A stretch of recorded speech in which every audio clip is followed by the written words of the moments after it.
Hey everybody, and welcome to E Squared, Empowerment with Elysia. I'm your host, Elysia Buss, and today I have the great pleasure and honor of getting to have my friend Jay Bradford on the show. She is a financial advisor at Edward Jones, and she's also an author of a really beautiful story, a children's book called Mahogany Goes to Wall Street. And she's been doing local readings in case you might be interested in the Charlottesville area. So Jay, thank you so much for being on the show today. Thank you for having me. I'm excited to be here. You're very welcome.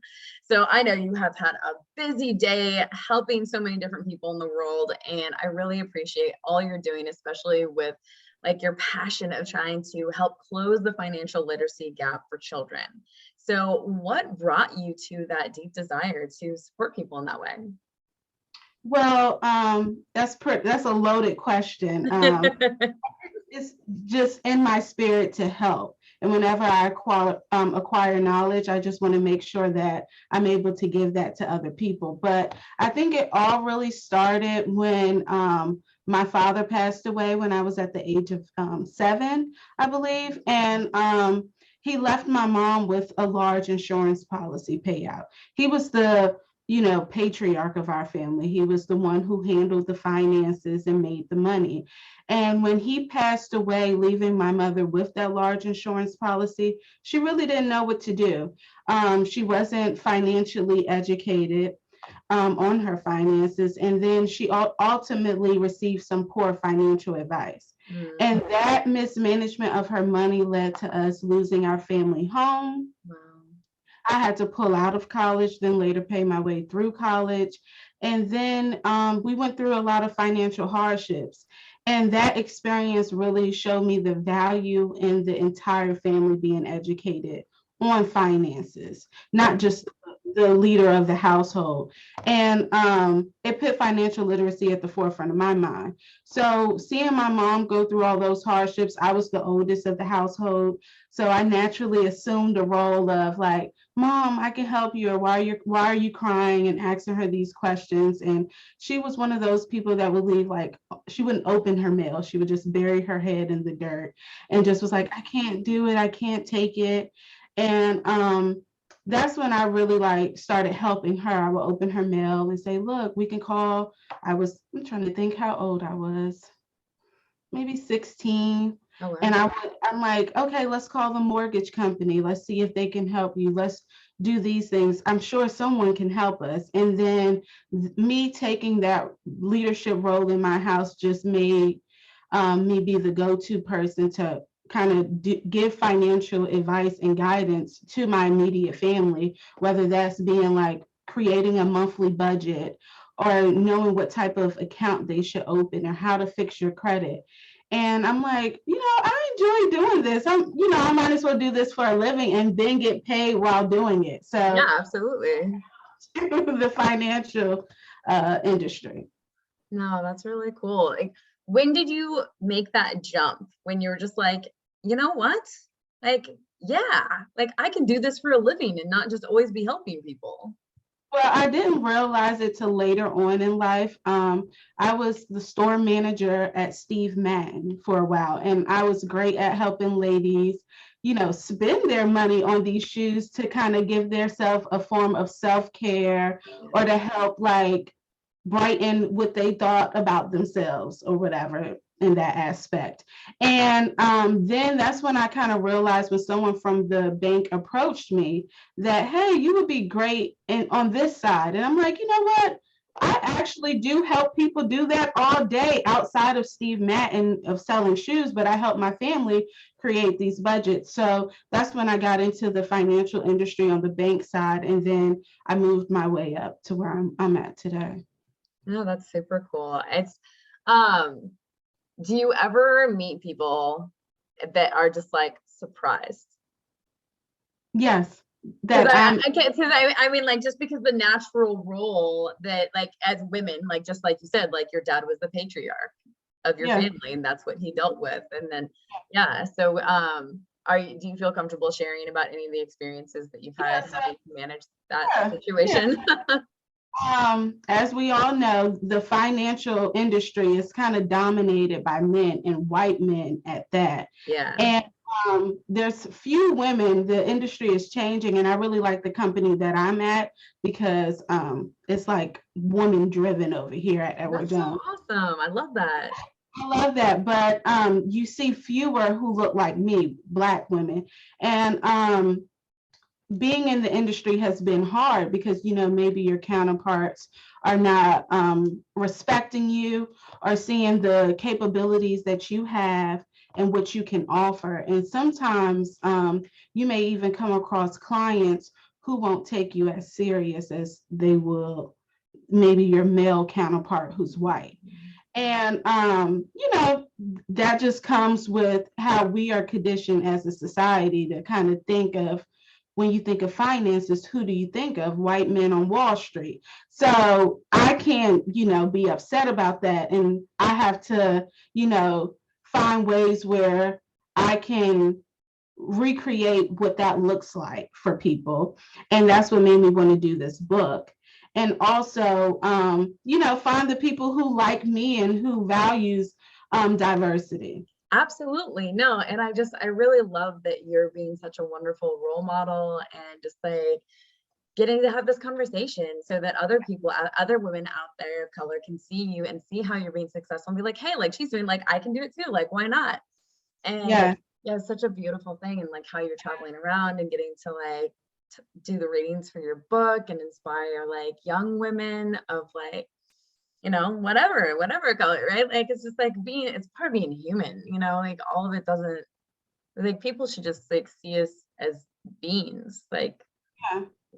But, you know, I think that it's important to have representation everywhere because that's when you have something that's a standard, like, oh, I can get there. I see her here. This is easy for me to get here. And I don't think a lot of the time, sorry. It's okay. It's just life.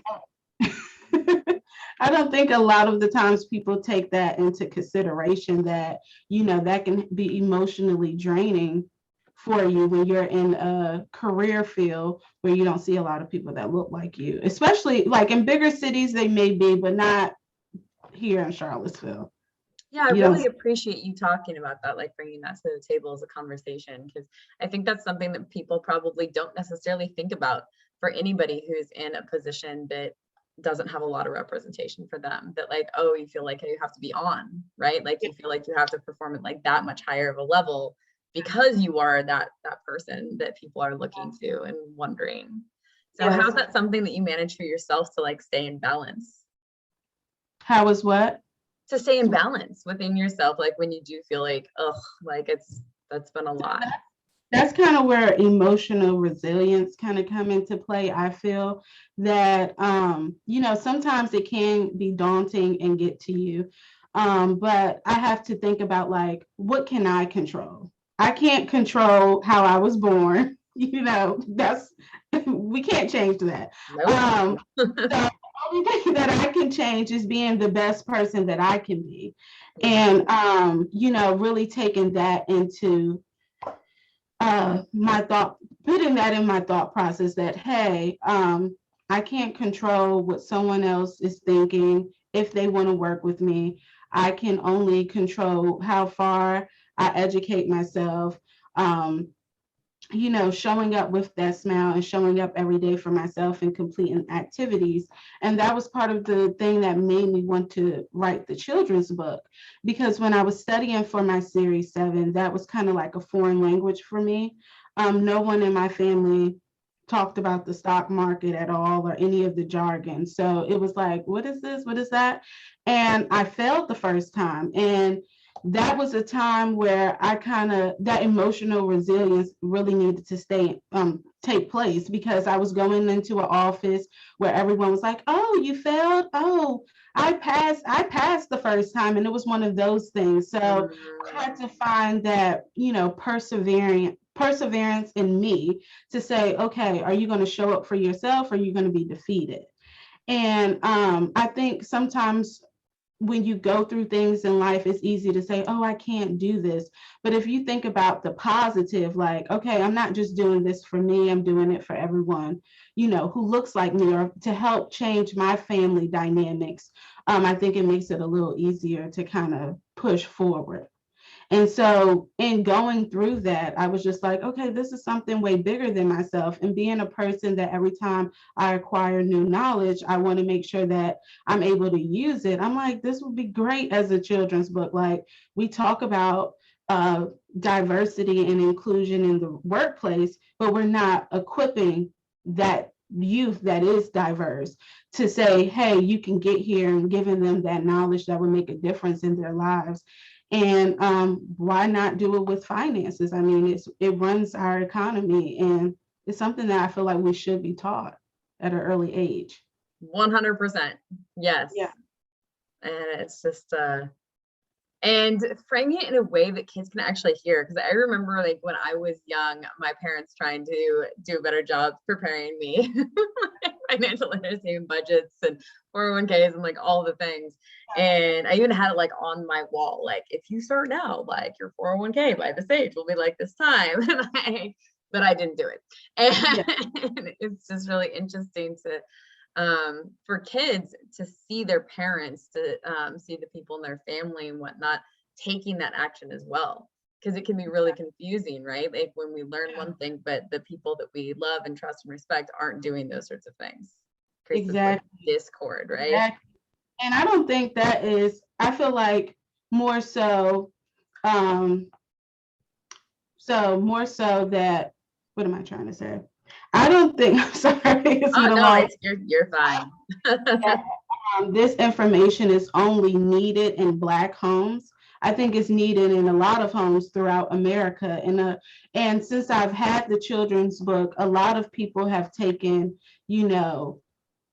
they've just been looking at it like, wow, this is something I'm super interested in. I wish I had this when I was young.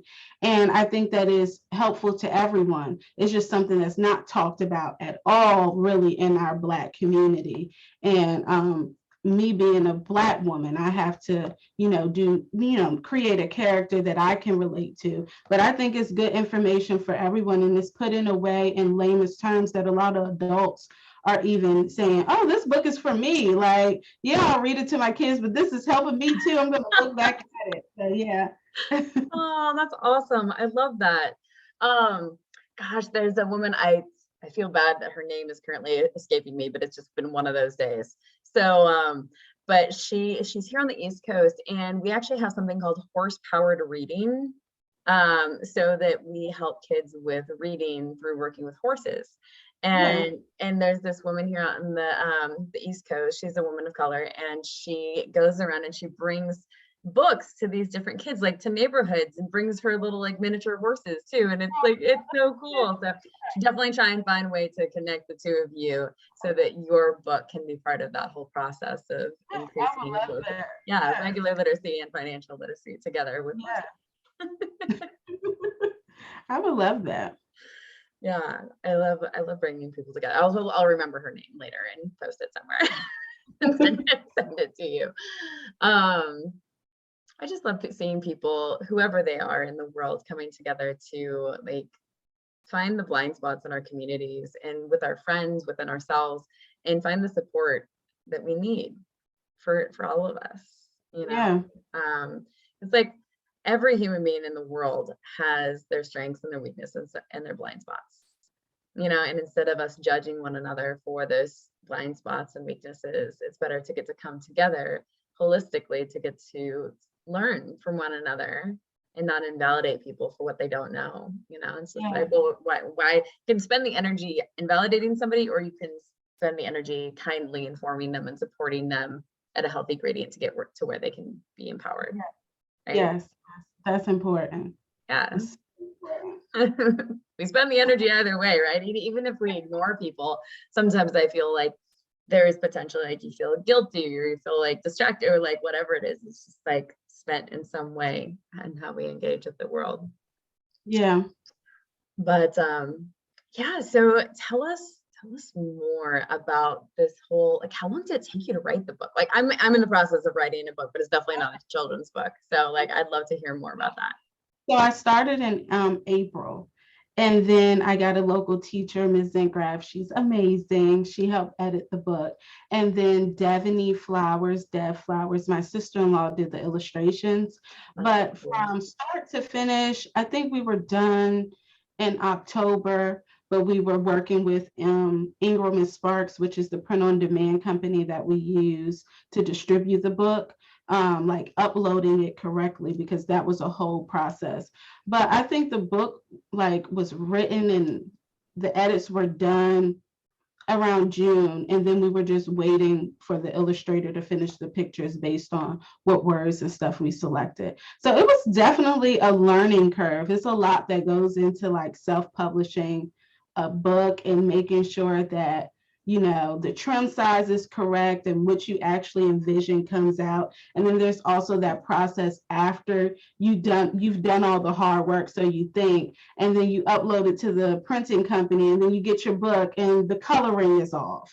Oh, no. Yes, that's something that we learned when we were doing the illustrations, that, you know, your computer or your iPad, she did digital art, has a light behind it. So when it prints darker because we're actually seeing a lighter. The light behind the computer is making it lighter. So when she's drawing, she needs to draw in lighter colors, and it may look washed out to us, but it'll print out correctly. And that was just a learning curve for us, because this was her first book that she also illustrated. So it was an experience, and I call her my baby daddy because she's Mahogany's father. We're not married, so she's the baby daddy. And my sister is the doula because she helped me push her out. So I mean, I don't have children, so this is like my first child. I was like, is this what pregnancy is like? And everyone's like, you have no idea. But it was fun. Oh, that's funny. But I was able to appreciate all the hard work that we put into it as we went along. Like, we would celebrate small victories, and I think that's important to it's important within your emotional resilience. So if you're gonna try to keep striving and pushing forward, and things are happening, because, you know, that's life, things are going to happen. And if you controlled your controllables and you won, you had a small victory, celebrate it. So we would be like, get on a Skype, a Zoom meeting. Yay, girl, we did it. We did this. We'll take a little drink with each other. So it was a good time. No, that's super cool. What is, do you have any advice for people who are struggling with their emotional resiliency? I do have some advice for people who are struggling with their emotional resiliency, because I mean, it's a habit that you can learn. It's not something that you're just born with. You can learn this habit. Some people are born with it. But I just think don't lose focus of like what the purpose is. So whatever you're doing, everything has a purpose, even in death. Like when someone dies, there's purpose in that. Just there's always a silver lining. So remaining optimistic and saying, hey, what am I supposed to be learning from this? You know, just like when my father died, it's kind of hard to see it right then and there. But his silver lining was allowing us to have a better life than what we had growing up in the inner city of Newark, New Jersey.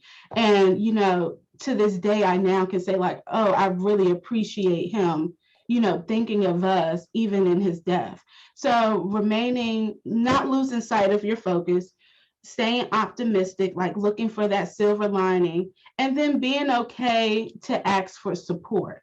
I think that's like the key, and that's something that I've struggled with. Sometimes when you're a go-getter, or you're someone who's independent, and, you know, because you have to be, sometimes you forget that there's other people out there that will help you. So being okay to say, hey, can you help me with this?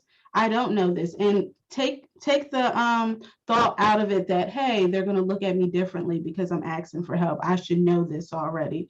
You know, everyone has to start somewhere. So asking for that support, I think, is definitely key. And then I always like to find a sense of humor in things. My mom says that I'm like a goof troop or goofy. But, when I'm going through things, sometimes I try to find the humor in it, because some things are humorous. Like, oh, this person said this to you. That is kind of funny if you weren't in this space right now.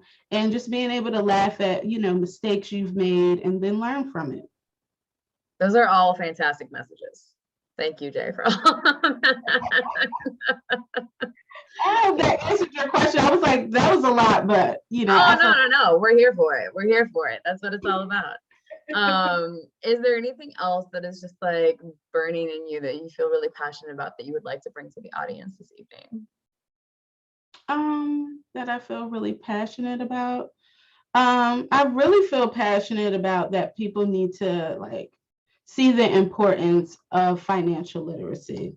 Like, I think that is key to, our success in this world and being able to, reach our goals. I feel like financial literacy, equips us with knowledge and skills that we need to manage our money effectively. And kind of without it, our actions and the foundation that we set will lack success. So I think really, getting with someone, if you don't, picking up the book to learn, some intro into the financial market, I think is important. And knowing that even if you are invested, that and things happen in the market, that remember that you're in it for the long haul. Like, when people are good and everything's great, everyone's buying, that's really probably not the time to buy. When things are down and, prices are low, that's the best time to get in and, buy and enjoy the ride up, like they like to say. So, yeah. No, that's super cool. So, Jay, where can people find you if they have questions about financial literacy or be interested in hiring you and whatnot as a financial advisor? Oh, my office is located in Ivy, next to Boar's Head and Farmington Country Club. Beautiful area. Yeah, it is. 1010 Admin Center, suite, I don't know the address by heart. Suite 102. So if you come around, it's in the back with a yellow sign on the door. You can email me, you can call me. I have an Edward Jones website. I have my Mahogany and Friends website. And if you're not sure about getting a financial advisor yet, definitely pick up the book, understand some of the concepts in an easy, fun way. It's an imaginative story. I mean, it's so cute. So I think you will enjoy it. Oh, that's fantastic. So one last question. Today's interview is short but sweet. So, Jay, who inspires you in the world today? That's a hard one, but I don't want to say the one everyone knows who knows me is like, oh, she's gonna say this person, but whatever's true for you, and it can be multiple people. It's totally fine. Okay, well, I really love Oprah. So I feel like she inspires me a lot. She has a beautiful story, and she is a person who really showed like perseverance and emotional resilience.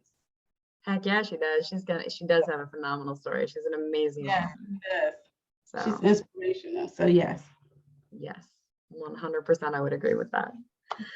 So thank you, Jay, so much for hopping on the show today, even though it was albeit brief, but very impactful, important to get to talk about these incredibly crucial subjects right now, especially in the world today. Yes, and thank you for having me and providing this platform for people. You are very welcome. It has been my honor and privilege to get to connect with so many incredible people around the world over the course of this month and in general. So anybody out there, thank you so much for watching the show today. And feel free to put #replay. And if you're interested in being on the show or connecting with me for any empowerment coaching with or without horses, please do contact me at www.globalequineaffiliates.com or on Instagram at Elysia Buss. So until next time, y'all, we will see you later. Bye. Bye.